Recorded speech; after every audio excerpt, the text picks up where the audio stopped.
반갑습니다. 이관영입니다. 우리가 이번 시간은, 캡스톤 디자인이라는 과목입니다. 이 캡스톤 디자인은 어떤 과목이냐면, 여러분이 졸업을 하기 위해서, 졸업시험을 보든지, 졸업작품 발표라든지, 졸업 논문을 쓰게 됩니다. 그래서 보통 대학에서는 이제 졸업 시험은 거의 안 보고요. 졸업 논문으로 이제 에, 졸업을 할 수 있는 요건을 충족하였는지 판단을 하게 됩니다. 그 졸업 논문에는 졸업 작품이 기본이 되는 거죠. 여러분이 작품을 만들어서 작품을 설계 제작을 하고 그 설계 제작된 걸 가지고 어떤 글로 쓰게 되는 겁니다. 그래서 그 글 안에는 여러분 졸업 작품이 이제 포함되게 되는 거죠. 이와 같은 졸업 작품을 만드는 것이 보통 대학에서 캡스톤 디자인이라는 과목을 이제 수업을 하게 됩니다. 보통 그러면 이전에는 수업을 보통 어떻게 했냐면 여러분들이 이제 졸업 작품을 만들기 위해서 약 1년 동안 준비를 하게 됩니다. 그래서 올 11월 달 정도 되면 여러분이 11월 달까지 만들어 놓은 그 작품을 발표를 하게 됩니다.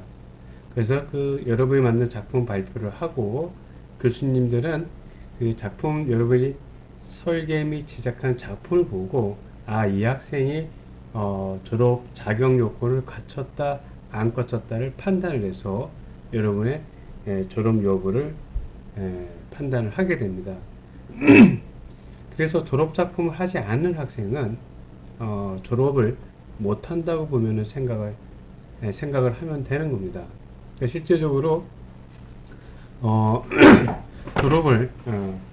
졸업 작품을 하지 못해서 졸업 작품을 하지 못해 가지고 실제 졸업하지 못한 학생들이 몇몇이 있었고요. 여러분 선배들은 실제 졸업한 선배가 4명밖에 안 됐기 때문에 그 4명 다 졸업작품 2개를 설계 및 제작을 해서 졸업을 하였습니다. 물론 작품 발표는 이제 하지 못했습니다. 이것은 코로나 때문에 모여서 작품 발표하는 것이 어쨌든 국가적인 정부 차원에서 모임을 금지하다 보니까 여러분이 제출한 여러분 선배가 제출한 작품 졸업 논문을 가지고 교수님들이 그걸 읽어보고 그 다음에 여러분의 점수를 이제 부여를 해서 그것이 이 학생이 정말 졸업 요건을 갖춰줬는지 안 했는지를 판단해서 아마 졸업을 하게 되었습니다. 자, 그러면 이 수업은 여러분들이 졸업 작품을 하기 위한 1년의 과정이다 이렇게 생각을 하면 되는 거죠. 그래서 이 수업은 1학기, 2학기 연강으로 되어 있습니다. 그래서 이 수업 시간에는 여러분이 졸업 작품 한 것은 이제 졸업 작품을 준비하기 위한 1년의 과정인데 보통 수업이 어떻게 진행이 되냐면 졸업 작품을 하기 위해서 보통 팀을 구성을 합니다. 여러분 팀을 구성을 하는데 그 팀이 이제 내가 어떤 것을 만들지 아이디어 도출을 합니다. 그것이 어떤 것이든 상관이 없어요. 단지 근데 상용 제품을 사와서 분해하고 그리고 조립해서 발표하는 것이 아니고요. 상용 제품이 있으면 그 상용 제품에다가 어떤 아이디어를 첨가를 해서 어떤 특이한 새로운 형태의 작품을 만들어도 상관이 없습니다.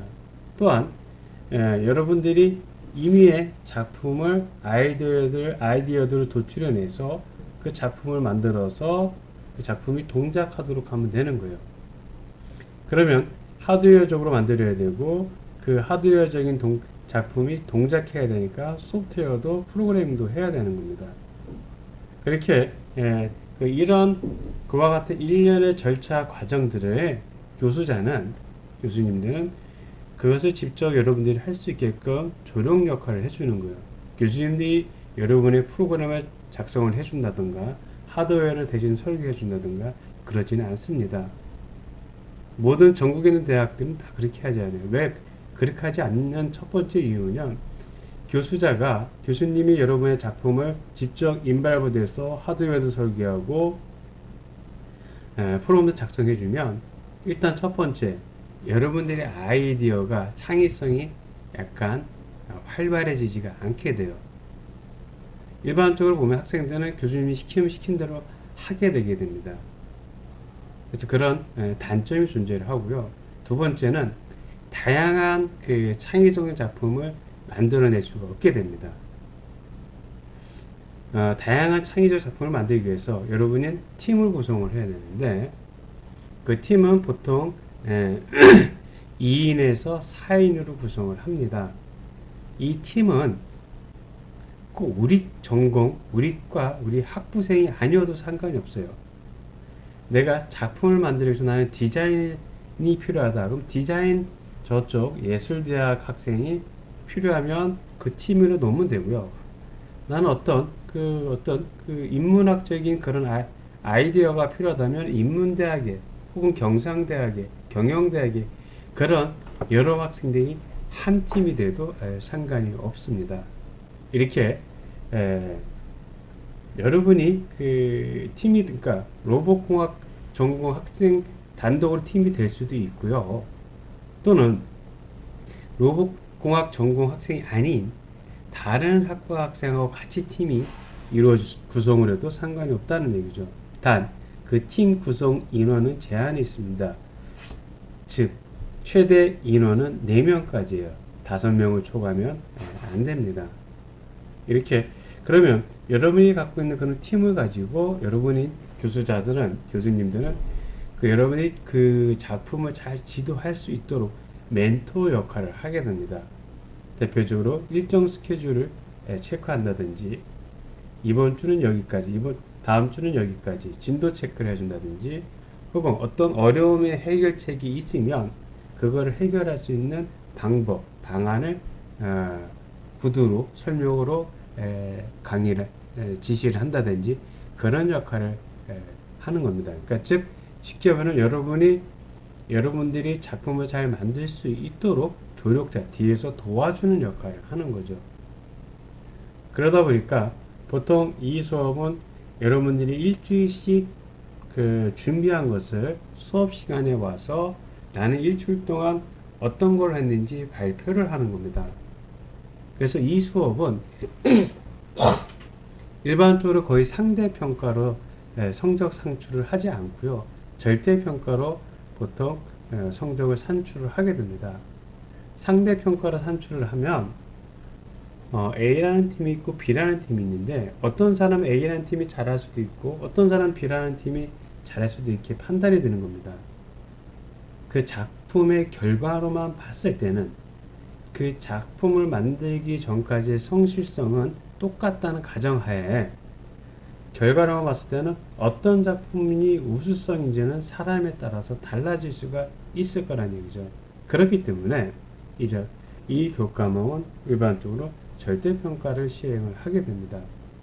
그러면 절대평가의 점수 상출은 어떻게 되냐면 첫 번째는 그 작품을 여러분이 11월 달에 작품을 만들어서 시연을 하게 되는데 제대로 동작을 하냐 안 하냐의 차이점이 가장 크고요. 두 번째는 이 작품을 만들기까지 정말 1년 동안 성실하게 준비했냐는 얘기입니다. 네. 그래서 이와 같은 것으로 여러분의 성적을 산출을 하게 됩니다.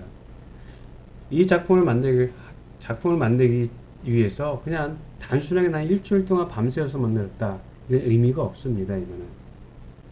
왜 의미가 없냐면 어떤 작품을 만들기 위해서는 항상 계획이 존재를 하게 돼요. 요구사항을 분석을 해야 되고요. 그리고 요구사항이 분석이 됐으면 거기에 대한 알고리즘을 해석을 해야 되고요. 여러 가지 일련의 절차가 있습니다. 그런 일련의 절차를 거치지 않고 바로 작품을 만드는 것은 무의미하다는 얘기죠. 그래서 여러분의 이 팀이 내가 정말 제대로 1년 동안 열심히 그 차근차근 계획적으로 진도가 제대로 됐냐. 두 번째, 이 작품이 제대로 시연할 때 동작이 됐냐. 그거를 보고 교수님들이 성적을 주고 또한 그걸 가지고 졸업 여건을 판단을 하게 됩니다. 그래서 여러분은 이번 첫째 주차에는 여러분들이 그 팀을 구성을 해야 돼요. 팀을. 그 팀을 먼저 구성을 하는 것이 목표고요. 그 팀이 구성이 됐으면 내가 어떤 팀이 그 팀명, 우리 팀의 이름이 있어야 됩니다. 예를 들어서, 우리 팀은 예를 들어서, 하늘 나는 로봇에서는 뭐 스카이 로봇. 예를 들어서, 그렇다는 거죠. 아니면 생각하는 냉장고. 뭐 예를 들어서 그 이름을 꼭 지어야 되고요. 그 다음에 팀원 구성. 그리고 내가 그 팀원이 구성이 됐으면 그 팀원끼리 어떤 작품을 만들 것인지 작품 설계 안입니다. 확정된 건 아니고요. 작품 설계 안을 여러분은 생각을 해야 됩니다. 그래서 첫째 주차에는 여러분이 어떤 걸 제출을 하냐면 일단 팀원하고요. 그 다음에 그 팀의 팀명을 제출을 하면 될 겁니다. 자, 그래서 이 캡스톤 디자인이 어떤 그 수업 형태인지 우리가 지금까지 설명을 했고요. 그래서 온라인으로 수업을 하다 보니까 어떻게 그 여러분들이 그 작품 설계할 어떤 계획 플랜을 발표를 해야 됩니다. 그렇기 때문에 온라인으로 이제 이 수업은 이렇게 간혹가다 이제 이렇게 그 동영상 강좌가 할 때도 있고요. 또 두 번째는 여러분이 이제 팀으로 발표를 각 팀마다 매주 1회씩 진도 체크를 하기 위해서 매주 1회씩 일주일 동안 한 거를 발표를 하게 됩니다. 그렇기 때문에 그 발표 때는 이제 웹엑스라는 곳으로 수업을 하도록 하겠습니다. 그래서 동영상 강의하고 웹엑스하고 같이 진행한다고 보면은 될 겁니다. 그래서 웹엑스 시간에는 주로 이제 내가 그 미팅룸을 만들어 놓으면 그 미팅룸 번호를 여러분한테 주어지면 그 시간 내에 미팅룸으로 입장을 해서 그 여러분 각각 팀마다 그 발표를 하면은 될 겁니다. 그 발표는 일단 플랜이 주어져야 되고요. 그 플랜 가지고 월 또는 그 월별로 일단 플랜이 주어지고 그 다음에 주별로 세부 계획을 작성을 해서 그 작성된 계획대로 발표를 해주면 되는 겁니다. 근데 당연히 하다 보면 진도가 이렇게 약간씩 착오가 있게 생기게 되죠. 변경이 있을 수가 있습니다. 그거는 괜찮습니다. 자, 그러면 이번 주는 첫 주차인데 첫 주차에 여러분은 이제 대면 수업을 할 수 없다 보니까 고안하는 것이 뭐냐면 공학하고 그 다음에 창의공학에 대해서 잠깐 우리가 동영상 강좌를 여러분이 수업을 하도록 하겠습니다. 보통 이런 말이 있어요. 생각 없이 듣는 강의는 시간 낭비일 뿐이다. 이렇게 이런 말이 있으니까 여러분이 이왕 동영상 강좌를 들을 때는 좀 더 열심히 듣기를 바랍니다. 자, 먼저 공학과 공학자라는 것인데 여러분은 남이 부를 때 엔지니어 공학도라고 얘기를 하죠. 공학도가 이제 여기 공학자에 해당이 되는 겁니다. 여러분은 이제 공학자예요. 영어로 이제 엔지니어라고 얘기를 하게 됩니다. 여러분 공학을 배우고 있기 때문에. 자, 그러면 공학과 이 공학이 창의성하고 어떻게 연결이 되는지 그것을 하나씩 한번 우리가 살펴보도록 하겠습니다. 처음에 공학하고 공학자. 자, 보면 공학이라는 것은 이렇게 되어 있습니다. 엔지니어링 해가지고 공학이란 문제 해결의 학문이며 인간의 삶의 질 향상시키기 위한 실용적인 학문이다.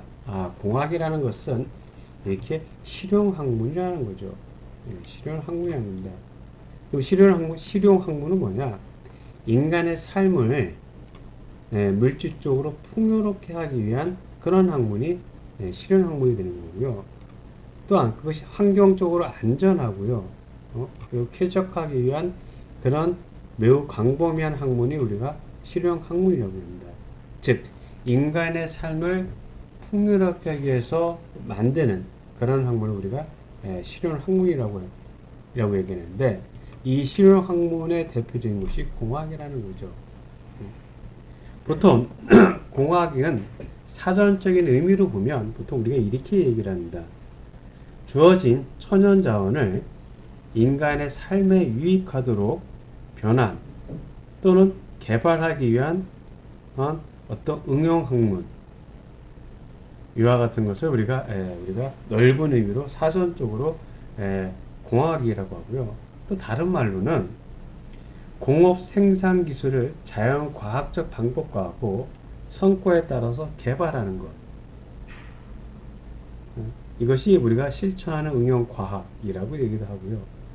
또 다른 말로는 이와 같은 응용 과학, 즉 자연 과학 지식을 바탕으로 양질의 제품을 저렴하게 대량 생산하는 것을 우리가 공학이라고 얘기를 합니다. 그래서 어쨌든 여러분은 공학이라고 하면 실용 학문이다 이렇게 생각을 하면은 될 거란 얘기죠. 그래서 밑에 보면 여기 공학의 개념이라고 나오고, 이 공학이라는 것은 문제 해결을 하고 삶의 질 향상에 위한 실용적 학문, 물질적인 풍요를 돕는 학문, 안전하고 쾌적한 환경을 위한 학문, 이것이 공학이라고 보면 되는 겁니다. 근데 최근에는 이 공학이라는 것이 약간 트렌드가 좀 바뀌게 되죠. 예전에 공학이라는 것은 어떤 거였냐면 천연 자원이나 지적 자원을 가지고 이것을 인적 자원이 개발하는 거였는데, 요즘은 이것이 천연이나 직접 자원보다는 인적 자원에 관련된 어떤 그 삶의 질을 향상시킨 것을 공학이라고 합니다. 그게 대표적으로 뭐냐면 인간공학, 감성공학, 교육공학, 이와 같은 것이 현재는 이제 공학이라고 얘기를 하게 됩니다.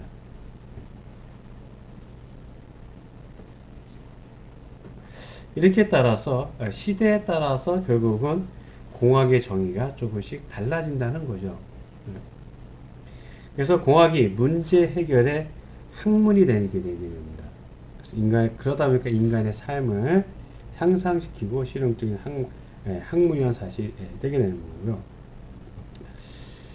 자, 그래서 공학이라는 것은 실용적인 학문이 되는 거고, 시대적인 변화에 따라서 이것이 트렌드가 어떤 인간 감성, 인간의 중심으로 된 그런 학문으로 발전을 한다. 그런 것을 우리가 얘기를 했고요. 자, 두 번째, 공학자는 뭐냐? 공학자라는 것은 공학에 종사하는 사람을 우리가 공학자라고 얘기를 하게 됩니다. 원래 공학자라는 것은 어원이 어떻게 되냐면, 엔지니어는 앞에서 얘기한 대로 공학에 종사하는 사람을 우리가 엔지니어라고 얘기했죠.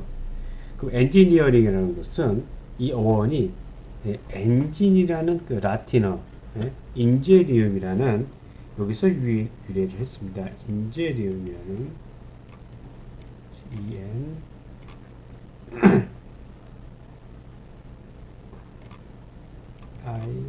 IUM, 이 인제리움이라는 라틴어에서 엔지니어라는 그 어원이 유래가 됐던 거고요. 이것은 그러면 인제리움은 뭐냐면 옛날 로마 시대 때 이제 전쟁을 합니다. 로마 시대 때 로마병들이 이제 전쟁을 하는데, 옛날에는 보통 전쟁을 하는데 성이 있었죠. 그럼 성벽이 이렇게 크게 됩니다. 그래서 그 로마군의 어떤 성벽이나 성문을 파괴하기 위해서 뭘 던집니까? 주로 이제 멀리서 투석기를 가지고 이렇게 투석기나 그 파성추 같은 거 가지고 이렇게 던지게 되죠. 그래서 성벽이나 문을 이제 부시게 됩니다. 이와 같은 그 군사 장치가 뭐냐면 인재리움이었던 거예요. 인재리움이었던 겁니다. 그 당시에 이와 같은 그 인재리움을 개발하는 사람을 우리가 뭐라고 얘기했냐면 인제니에이터라고 얘기를 했던 거예요. IN J E N I A T O R. 요 인제니움을 인제니움을 개발한 인제니움에 앞서 얘기했던 어떤 성벽을 파괴한 어떤 그 투석기나 뭐 그런 것들을 이제 인제니움이라고 하는데, 그런 인제니움을 개발한 사람을 인제니어라고 얘기를 합니다. 이것이 현재 오늘날의 엔지니어의 그 어원이 되게 됩니다. 자, 두 번째 과학자와 과학자는 이제 과학자와 공학자의 소임을 이제 비교를 하는 겁니다. 과학자는 지식을 얻는 것, 아는 것이 있는 거고요. 공학자는 지식을 실행하는 것입니다. 투두라는 거고, 투노라는 거죠.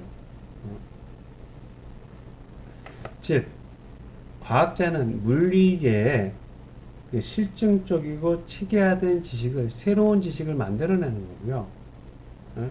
그러는 반면에 공학자는 이런 지식을 가지고 실용적인 문제에 적용해서 문제를 해결해내는 겁니다. 이것이 우리가 공학자라는 거죠. 그래서 보통 이제 수학, 물리, 화학 뭐 이러한 거를 우리가 과학이라고 얘기를 하는 거고요. 여기서 이 학문이 이제 확장되는 겁니다. 확장돼서 뭐 재료공학, 연력학, 국책력학, 뭐 토목공학, 건축공학, 전자공학, 로봇공학 이러한 같은 것이 이제 공학에 해당이 되는 거죠.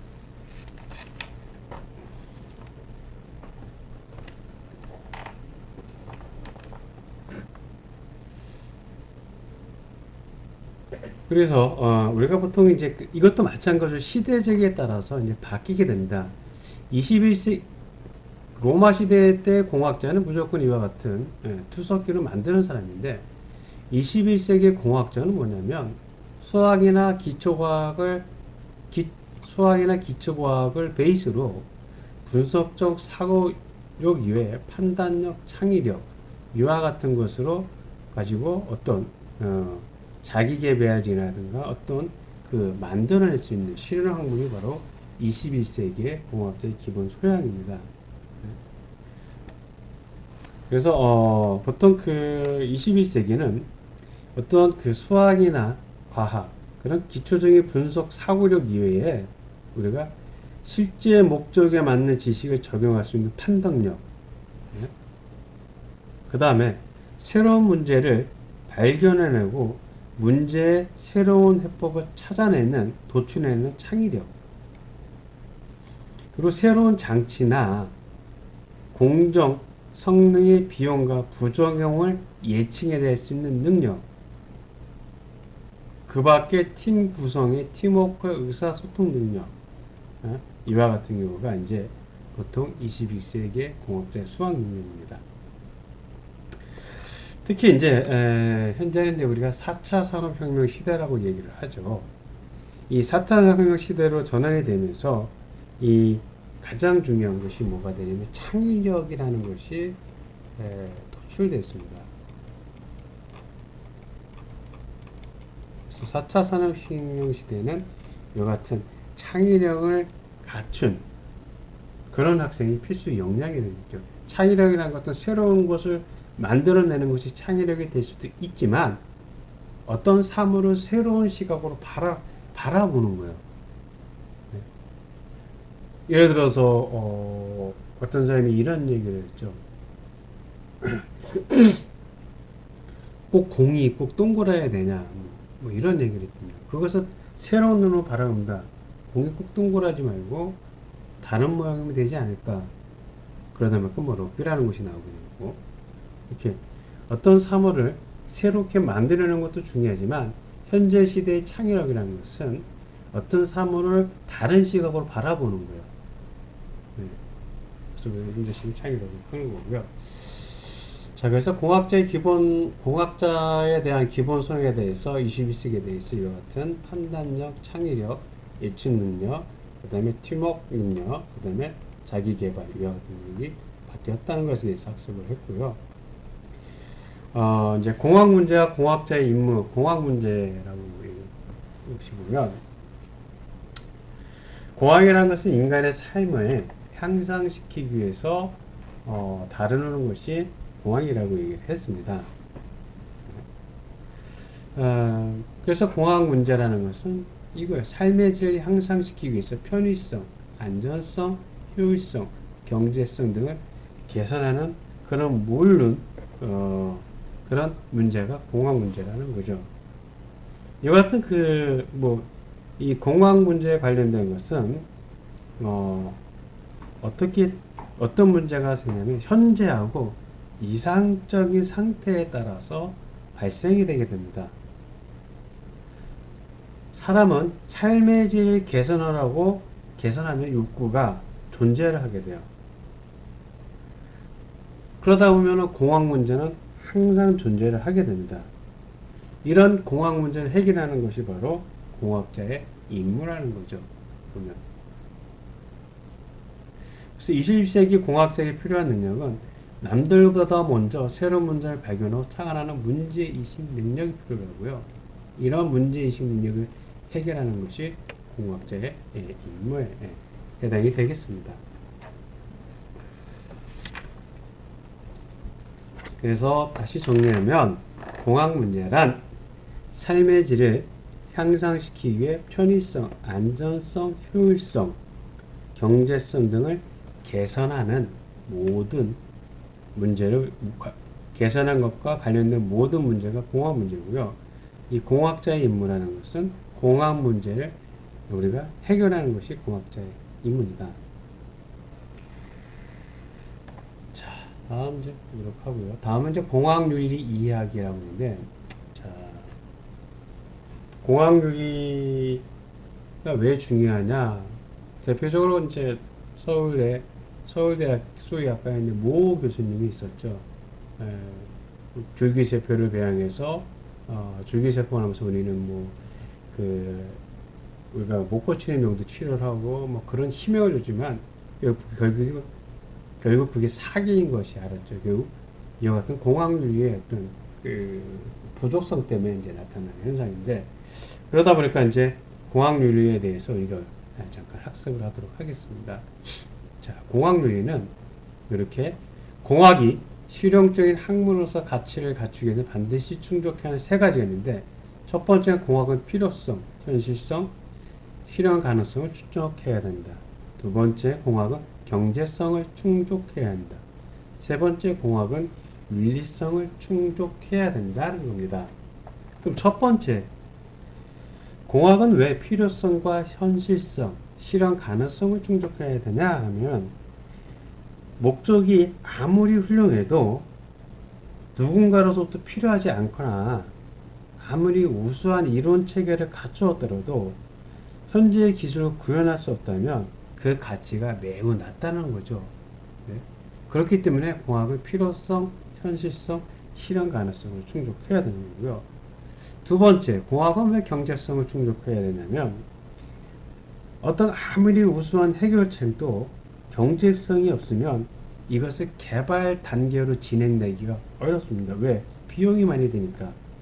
그래서 경제성은 개발 비용뿐만 아니라 환경 오염이나 생태 파괴, 사회적인 논란처럼 결과물로 인해서 발생하는 각종 사회적 비용까지 포함을 시켜야 되기 때문에 공학은 경제성을 충족을 해야 됩니다. 세 번째, 공학은 윤리성을 충족해야 되는데, 왜 그러냐면, 공학의 어떤 결과물은 결국 결과물은 실용 학문이기 때문에 현실 세계에 적용되는 겁니다. 그렇기 때문에 이것이 만드는 목적과 과정, 결과에 거기까지 이런 것이 모든 윤리적인 측면에 문제가 없어야 됩니다. 만약에 어떤 그 결과물이 만드는데 목적이나 과정이 비윤리적이라고 한다면 결과물 자체가 아무리 우수해도 사회적으로 여러 가지 논란을 유발을 시키게 됩니다. 또한 그 목적이 아무리 정당화됐더라도 결과물이 비윤리적이거나 부작용이 있다면 시장에서는 이것을 받아들이기가 어려울 거란 얘기죠. 결국 인간의 욕심을 채우기 위한 비윤리적인 과정이 결국은 어떤 끔찍한 재앙을 과정을 불러오게 됩니다. 이런 사태가 지금까지 아까 얘기했던 예를 들었던 거고요. 네. 그래서 이와 같은 그 공학자는 누구나 어떤 그 미처 예상치 못한 위험이 잠재를 할 수가 있기 때문에 공학자는 공학 문제의 계획 단계부터 계획 단계 과정 결과에까지 공학 윤리를 우리가 적용할 습관을 기려야 됩니다.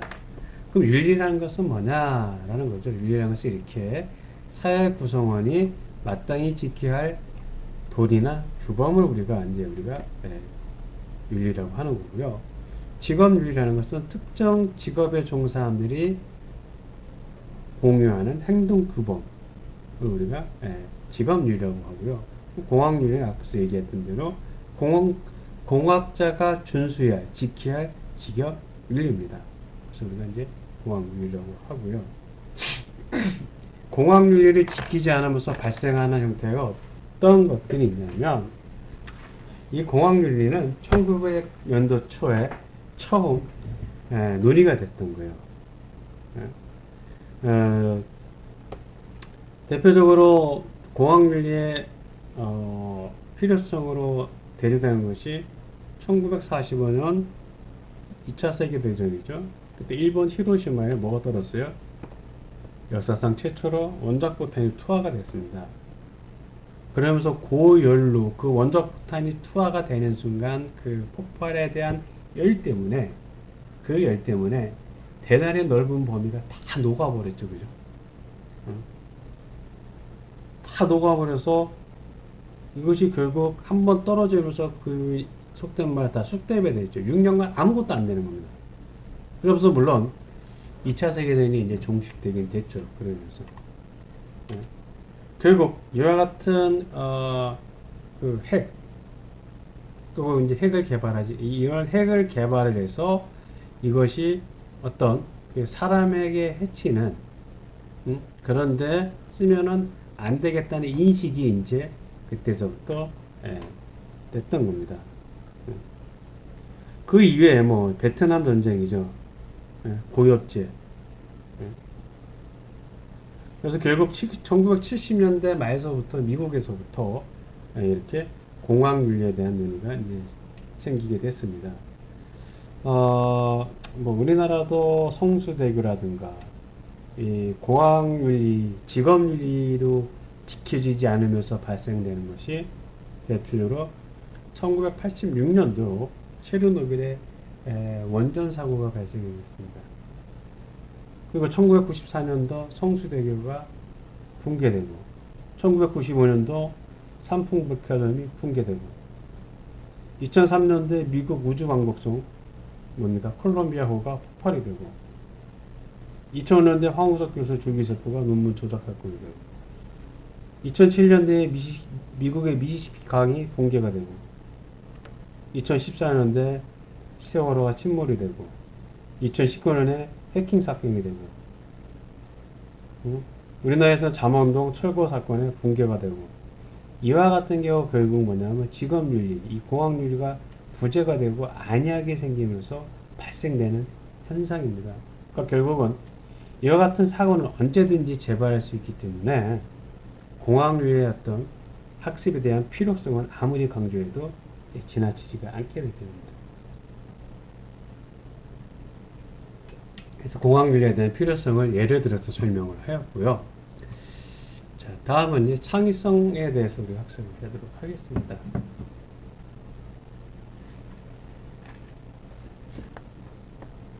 자, 창의성 하면은 왠지 떠오르는 단어가 뭐냐면 괴팍, 뭐 천재적인 천재 이런 걸 우리는 보통 이렇게 떠오르게 되죠. 근데 예전에 중세시대 고세시대 때는 뭐 그랬어요. 창의성 하면은 주로 뭐 디자인 예술하는 사람 이런 사람들이 뭐 외모도 좀 굉장히 좀 이렇게 좀 남들하고 보통 사람보다 다르고 있겠는데 꼭 그렇지는 않습니다. 이제 현재 시대는. 자, 창의성은 왜 개발하는가? 창의성은 이렇게 훌륭한 엔지니어를 위대한 엔지니어로 바뀌게 됩니다. 자, 창의성의 정의, creativity 해가지고 여러 가지가 있는데 이제 하나씩 살펴보도록 하겠습니다. 자, 창의성이라는 것은 이런 거죠. 유연성, 독창성, 유창성, 종교성인데 보통 이제 창의성이라고 하면 어떤 걸 창의성이라고 얘기하면 창의성은 기존에 없던 새로운 발명하는 것도 창의성입니다. 그게 가장 중요하지만 그것뿐만이 아니라 기존의 것을 약간 변경을 해가지고 더 나은 상태로 이렇게 개선하는 것, 그것도 우리가 창의성이라고 얘기를 합니다. 그래서 창의성은 전혀 새로운 것을 찾아내는 것 뿐만 아니라 어떤 일상을 새로운 시각으로 바라봐서 만들어내는 것이 우리가 창의성이라고 얘기를 하게 됩니다. 그래서 창의성은 우리가 뭐 심리학, 인지과학, 처화학, 역사 이런 다양한 분야에서 연구되고 있고 그만큼 그 다양한 분야에서 연구되다 보니까 이 창의성에 대한 정의가 매우 다양하게 됩니다. 그래서 창의성은 사전적으로 보면 새롭고 남다른 것을 생각해내는 성질, 새로운 관계를 보는 능력, 전통적인 사고방식에서 벗어나 새로운 것을 만들어내는 능력, 새로운 생각이나 개념을 찾아내거나 기존의 생각이나 개념을 새롭게 조합하는 어떤 사회적인 과정, 이렇게 창의성의 정의는 굉장히 많게 됩니다. 20세기 중반에 미국의 심리학자 길포드 박사는 창의성을 이렇게 설명했습니다. 창의성은 유연성이 있고 유창성이 있고 도창성이 있고 종교성을 의미한다, 이렇게 되어 있다는 겁니다. 자, 그러면 이 일반인도 창의성을 갖고 있다고 중요한 계기가 된 거예요. 이때서부터 일반인들. 그럼 그전에는 창의성을 누가 갖고 있냐 하면 일반적으로 우리가 르네상스 시대 이전에는 창조라고 하면 오로지 신의 영역이라고 생각을 했던 거예요. 그래서 창의성은 인간의 능력이 아닌 신이 준 어떤 영감이라든가, 어떤 그 능력, 그것을 우리가 창의성이라고 했던 거예요. 그러다가 이제 시대가 변하면서 17세기 시대에, 즉 계몽주의 시대에 이르러서 창의성은 영감이 아닌 인간의 어떤 특별한 능력이라고 이제 생각을 해서 그때부터 이렇게 믿기 시작하죠. 창의성이라는 것은 이제 신의 영역이 아닌 인간의 어떤 탁월한 능력이구나, 이렇게 판단을 했던 겁니다. 이때부터 창의성을 어떤 소수의 천재, 예술가 이런 사람들이 갖고 있던 어떤 선천적인 능력을 우리가 창의성이라고 간주를 했던 거죠. 그래서 창의성은 그 천재들을 어떻게 따라보고 배울 것인가, 여기에 초점을 맞춰줬던 거예요. 그 사람의 어떤 그 뛰어나는 것을 우리가 그 사람을 어떻게 닮을 것인가, 여기에 창의성이 초점을 맞춰둔 겁니다. 근데 이제 20세기 중반에 이 심리학자인 길포드 박사가 이런 얘기했죠. 창의성이라는 것은 그렇지 않다. 평범한 일반인도 창의성을 개발할 수가 있다, 이렇게 나타내게 됩니다.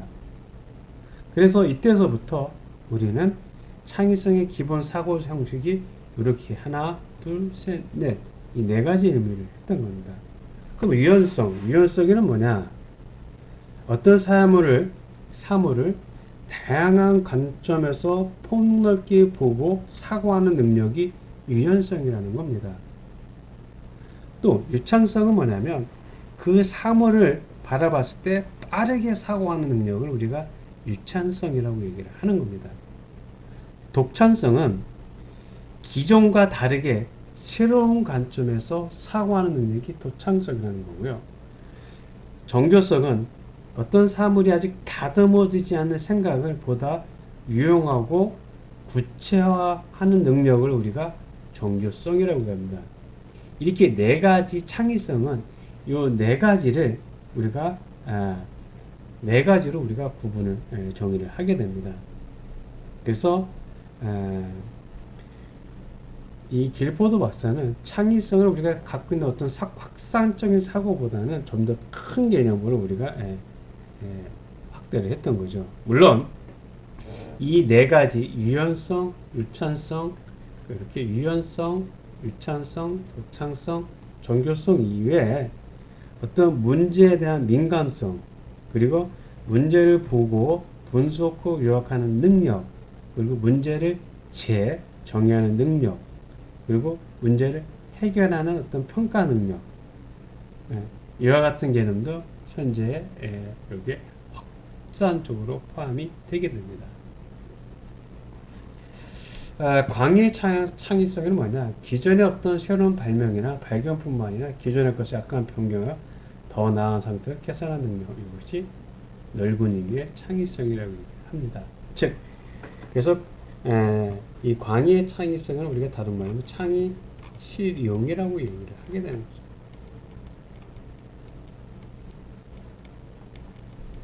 거죠. 한마디로 줄여서 창의 실용이라고 얘기를 하게 됩니다. 이것은 이 창의성은 창의적 발상과 방법을 통해서 실용적인 결과를 얻었을 때만 나타나는 것이 광의 창의성이라고 얘기를 하게 됩니다. 자, 창의성의 어원은 어떻게 되냐? 그렇죠.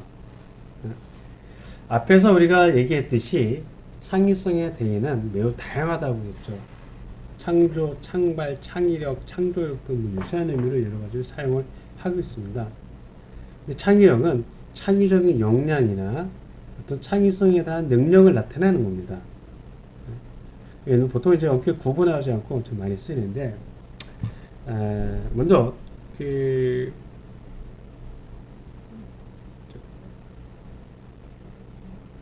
오해 진실에 나오니까 창의성에 대한 어원을 이렇게 보면 성장하는 것, 회복으로 크리에이티비티 해가지고 라틴어로 이렇게 되어 있습니다.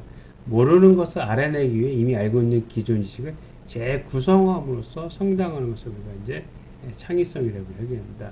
한문은 이제 창의 이렇게 쓰게 되죠.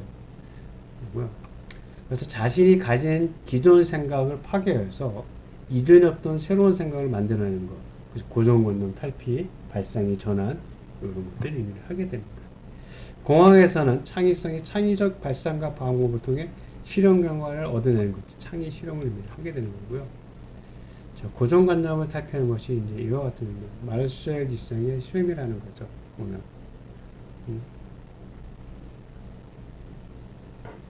이걸 보면 우리가 뭐 같이 생겼습니까? 이제 소변기 같이 생겼죠. 소변기. 소변기 같이 생겼어요. 이렇게 마르셀 디상이 셈이라는 겁니다. 이것이 이 작품을 보면 이거 마르셀 디상의 셈, 이 작품은 사람들이 다 소변기라고 보고요. 답할 겁니다. 근데 이것은 1917년도에 그 뉴욕의 어떤 한 전시회 이제 작품을 한 건데요. 공장에서 이제 그 대량 생산된 소분기를 사다가 거꾸로 놓고 거꾸로 놓은 거예요. 거꾸로 놓고 이것을 셈이라고 본 겁니다. 거꾸로 놓고 이것이 셈이다 이렇게 생각을 한 겁니다.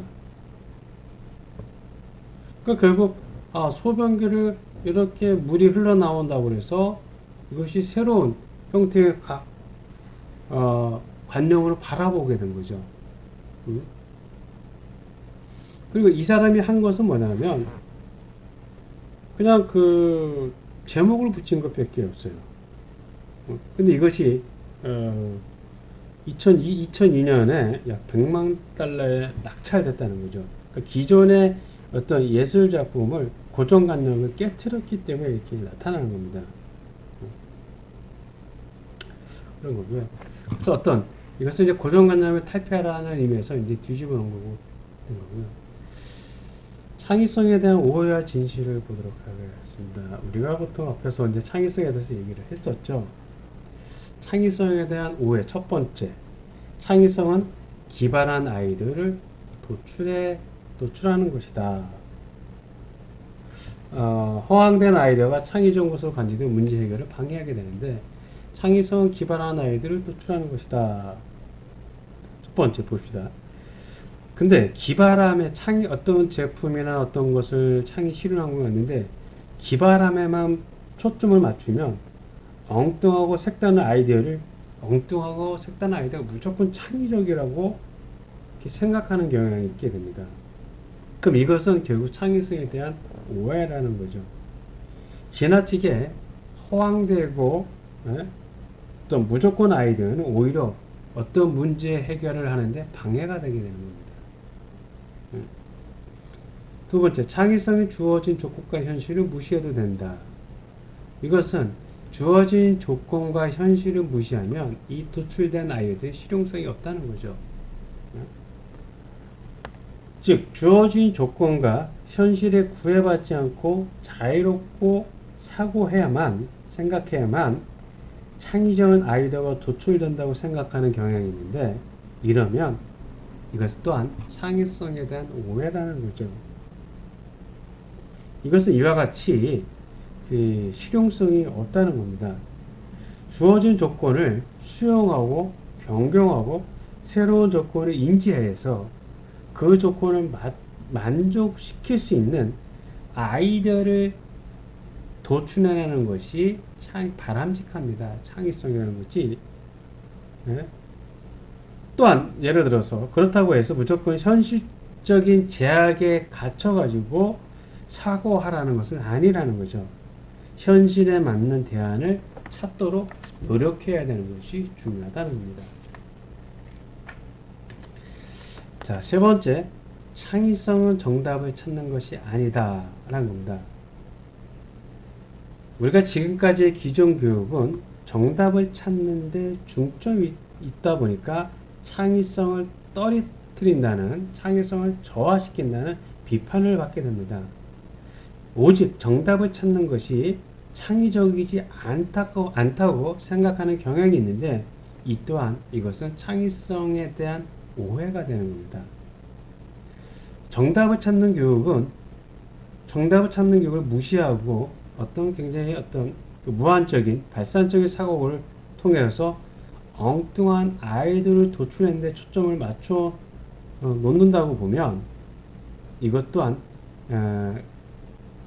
의사결정 능력이 떨어뜨린다는 얘기죠. 창의성은 어떤 문제를 해결하기 위한 도구인 겁니다. 그래서 창의성이 그 자체가 목적이 될 수 없다는 얘기죠. 즉, 어떤 문제 해결 능력, 문제 해결 도구라는 것이기 때문에 문제 해결에 대한 최적화를 찾는 것이 공학자에게서는 매우 중요한 겁니다. 그래서 문제 해결 능력의 어떤 최적화를 찾는 것이 중요하기 때문에 어떤 창의성은 꼭 정답을 찾는 것이 창의성이 아니다 이렇게 하는 것은 약간의 오해가 있다는 거죠. 이것은 일반적인 문제 해결, 즉 창의성 이제 문제 인식하고 정의, 점검 형태인데, 이와 같은 일련의 절차를 갖는 방법은 좀 무수히 많게 됩니다. 그래서 문제 해결에 대한 창의성 진실이 이렇게 이제 있게 되는데, 여기에 대한 내용을 이제 하나씩 보도록 하겠습니다. 첫 번째, 창의성에 대한 진실. 창의성은 문제 인식 능력이라는 겁니다. 문제 해결의 출발점은 문제 인식이 되게 되는 거죠. 문제 인식을 하지 못하면 문제 해결 자체를 시도할 수가 없게 됩니다. 남들이 문제라고 인식하지 못하는 것을 먼저 발견하고 그것을 착안하는 능력이 바로 창의성이라는 겁니다. 전통적 일반적인 공학자의 역할은 뭐냐면 주어진 문제를 해결하는 거예요. 우리 지금까지 공학자는 어떤 주어진 문제를 해결하는 거였던 거죠. 공학자는 것은. 근데 앞으로 21세기에 요구하는 공학자는 뭐냐면 스스로 문제를 인식할 수 있는 능력이 있어야 된다는 겁니다. 두 번째, 창의성 문제 정의 능력이라는 겁니다. 자, 문제를 인식을 했습니다. 사람마다 이게 문제를 인식하는 능력이 다를 수가 있게 되죠. 그래서 그 문제를 어떻게 정의하냐에 따라서 문제 해결 방향이나 혹은 수준이 달라지게 됩니다. 그래서 그 문제 인식을 진짜로 어떻게 문자를 정확하게 문제를 인식을 해야 된다는 거죠. 문제하고 관련된 정보를 정확하게 수집을 하고 분석해야만 문제의 근본 원인, 즉 문제의 근본 원인을 정확하게 해결을 해야 된다는 겁니다. 그래야만 쉽게 그 문제를 인식을 하고 이것이 인식된 문제인지 아니면 잘못 생각하는 문제인지를 구분이 하게 되겠습니다. 그래서 이것이 진짜 문제인지를 정의하는 능력이 바로 또한 창의성에 해당이 됩니다.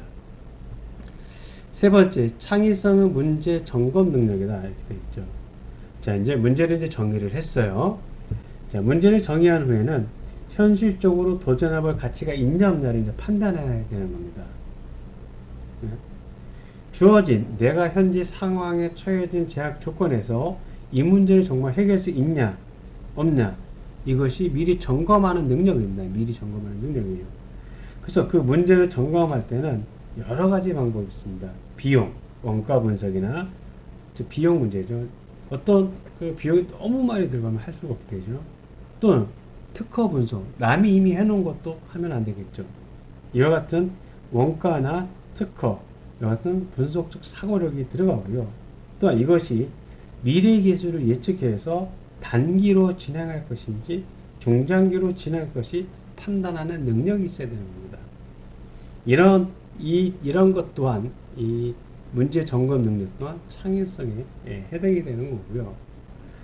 그리고 네 번째, 창의성은 참신성을 내포내야 된다. 이렇게 되어 있죠.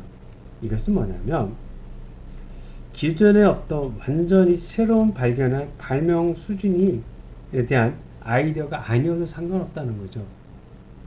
어떤 기존에 없던 것을 그냥 갑자기 새로 나타나는 거 이것이 아니어도 상관없다는 얘기죠. 기존 시스템을 변경하거나 또 어떤 개념을 변경하거나 그렇게 하면서 새로운 특성을 부여를 하는 거죠. 그러면 그 기존 문제가 참신하는 것으로 우리가 만들어내거나 새로운 가치를 창출하는 것 또한 창의성에 해당이 된다는 겁니다. 그 다음 창의성은 실용성을 내포해야 된다. 아무리 창의적인 거라도 실용성이 없으면 무의미하다는 얘기죠. 왜? 공학이라는 것은 실용학문이라고 얘기를 했어요. 그래서 실용성이 있을 때만 이것이 발명과 특허로 연결될 수 있기 때문에 창의적인 아이디어가 실용성을 가지려면 반드시 주어진 조건과 현실을 수용해야 된다는 얘기죠. 사용이 되어야 된다는 얘기입니다. 이와 같은 것은 바로 문제 점검하고도 밀접한 연관성이 있게 되는 겁니다. 자, 다음 창의성은 창의적 발상 도구를 통해 증폭된다 라는다. 어떤 조건에서도 우리가 굉장히 좋은 아이디어를 반복적으로 도출해내려면 개인적인 창의성에만 의존하기보다는 그 상황에 맞고 적절한 어떤 창의적 발상 도구를 활용하는 것이 훨씬 효율적이라는 얘기죠. 창의적 발상 도구는 여러 가지 스캠퍼거나 트리지나 같은 창의적 발상 도구가 있습니다. 이런 것을 통해 가지고 우리가 기존의 창의성을 좀 더 효율적으로 할 수 있다는 얘기죠. 그래서 창의적 발상 도구는 예를 들어서 브레인스토밍 그 다음에 스캠퍼, 트리지 이와 같은 방법인데 그와 같은 걸 통해서 그렇게 할 수 있다는 얘기죠. 그래서 이 창의적 발상 도구는 뒤에서 할 수 있는 기회가 있으면 다시 하도록 하겠습니다. 창의성은 목적 지향적이다 라고 되어 있습니다. 창의성은 아이디어로 끝나는 게 아니에요. 궁극적으로 그 문제를 해결하기 위한 찾아내는 것이, 문제 해결을 하기 위한 최적혜를 찾아내는 것이 목적이 됩니다. 그렇기 때문에 아무리 많은 아이디어가 도출해내더라도 그 주어진 문제를 해결하지 못하면 우리가 찾아낼 수가 없게 됩니다. 그래서 문제를 해결하기 위한 최적혜를 찾아내는 것이 창의성이라고 보시게 되는 거죠. 마지막으로 창의성은 해결 능력이다 이렇게 되어 있습니다.